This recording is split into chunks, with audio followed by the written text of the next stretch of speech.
What is up, guys, and welcome back to another F1 22 video.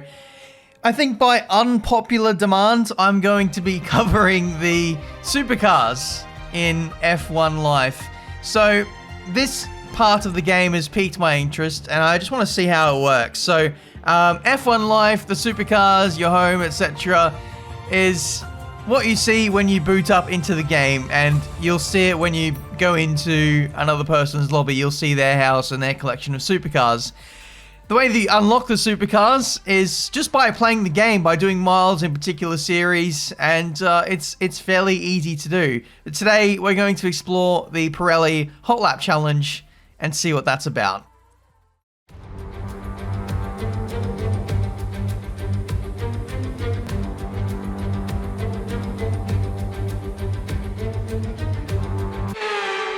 So this is the first one that we can do. This is the average speed zone test in the McLaren 720S, which I want to guess is the fastest supercar. I'm not certain on that. Oh, that's terrible. By the way, that was my first attempt, my very, very first attempt, and I kind of forgot I wasn't driving a Formula One car. We don't quite have the same grip and aerodynamic capabilities as we do a race car. Gotta remember, this is a road car in the end, so there's a lot more play. It moves around a lot, does this car. The 720S doesn't have the greatest amount of downforce, at least even compared to some of the other supercars. The Merc AMG GTR Black Series has quite a bit more downforce than this car does, but the 720S is very, very quick in a straight line. But yeah, my initial thoughts is I actually hated this car. I thought this is a pile of poo. My McLaren doesn't handle anything like this. But then I had to take a step back and say, when have I driven my McLaren on track? Oh, that's right, never. So I'll hold my judgments until I do so. But yeah, the supercars took a little bit of getting used to. And now that I've got some hindsight and I've played a bit of the game, the handling is actually pretty good. It's certainly better than other racing titles who make road cars. So, you know, it's not too bad. What is bad, though, is the drift mode. This is my first attempt at doing the drift mode, and this is in the Aston Martin. And I just couldn't get the car to slide. And when I could, it wasn't very predictable. It was very, very difficult to transition, to even hold a slide. It was not great. And I don't think it was lended too well with the way the force feedback worked with my direct drive wheel. An F1 rim doesn't lend itself well to drifting. You need an open face steering wheel to drift properly, like a road car wheel. But yeah, the force feedback would kind of almost grab, and it would be very hard to just hold a slide. It would just want to snap and go back the other way. So that was very, very difficult on the wheel, at least. I imagine the force feedback will change a little bit as we get towards the full version of the game. That much I'm pretty much sure of. And I need to play around with my force feedback settings as well to probably optimize that. But what I did do is I switched to the pad, and that wasn't so brutal. I was able to maybe link slides a little bit better and hold slides, but I think the ultimate thing is I just needed to do more running. I just needed to get more practice and get more versed with actually drifting, because I'm not a pro drifter. I barely do any drifting. I don't really know what I'm doing in that sense. So, you know, I'm not the be-all and end-all when it comes to commenting on that kind of thing. What I did really enjoy was this Merc. This Merc sounds incredible. Have a listen.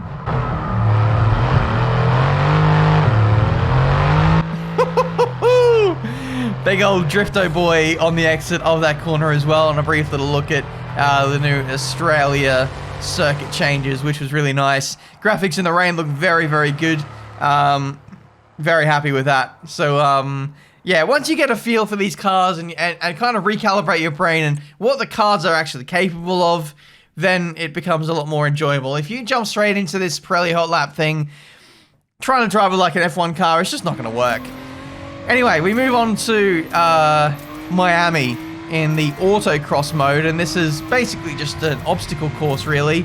And this was really fun. We haven't had a game mode like this before, but this first attempt, I'm leaving it in because it was so shocking. Every time you miss a board or every time you hit a bollard, that's a time penalty. And as you can see on that straight, you're not meant to be going flat out through there.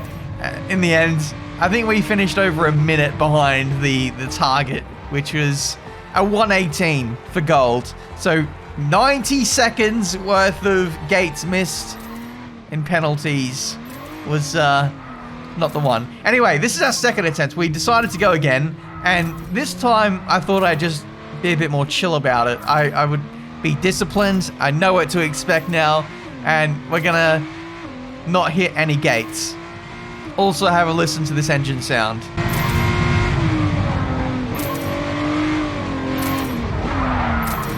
It's not bad actually for the McLaren Artura, which is a V6 hybrid. Pretty good roar from the engine, which I wasn't really expecting actually, to be honest. The 720S sounds very, very good. Unfortunately, the 600 LT is not in the game. I really pray that it's going to be in the game at some point. Here's the goals and how you unlock supercars. Literally, it doesn't take much effort. It's pretty passive, actually, the way that you can just unlock supercars. Within a few hours, you can basically unlock all of them. So I'm hoping at some point they'll add more to really change up the collection of supercars that you'll have. Because if this is the only selection of supercars we have, the collections, the showcase that you'll have in your Vista, well, it won't be very unique compared to other people. You can change the look of your supercars, the paint job, if you will, so at least you've got that level of customization. We're going back to the first attempt, and this time we actually managed to get gold, and that was quite nice. So my initial frustrations were I was just bad at the supercars at the start. But now that I'm getting a bit of a handle on them, they're a lot more enjoyable. So, here we go. This is a rival duel, and this one is in the Ferrari F8 Tributo at Monza, of course. So, this one I think was quite fun because you could actually race someone else. And I think this is the fact that you can't really race people in the supercars is a bit of a letdown. I'd love to see the supercars be available to drive online against other people. I think that would add a lot of longevity to this mode of the game, or this part of the game. We had one track extend warning, and we nearly got disqualified from that. But half a lap of Monza, and we just about managed to stay on top. With this rival challenge, you do 3 attempts, and you have to win every single one of them. The first one, you start in front of your rival. The second one, you start alongside your rival. That one was pretty easy. We had a better feel of the car. But the third one, you start behind your rival with only half a lap to get ahead of the AI. So this will be an interesting test. How is the AI going to handle being overtaken? Can we race in these cars?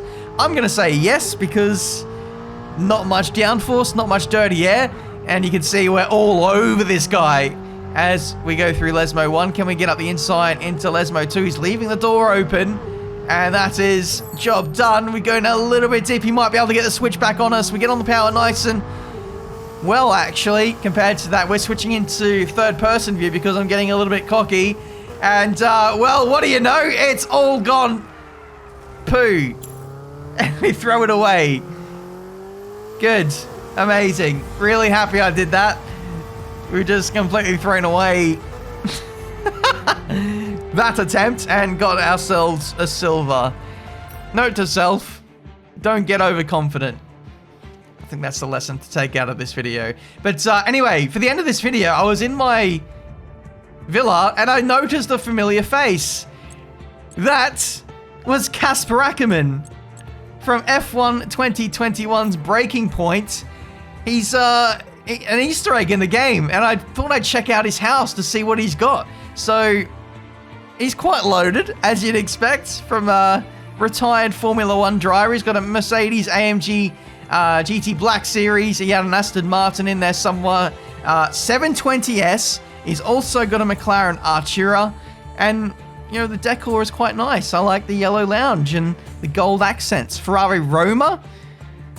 Bloody hell, this guy's got quite the collection. But that is really, really cool to see characters from previous games. I can't wait to see Aiden Jackson and also Devin Butler to see what his house looks like.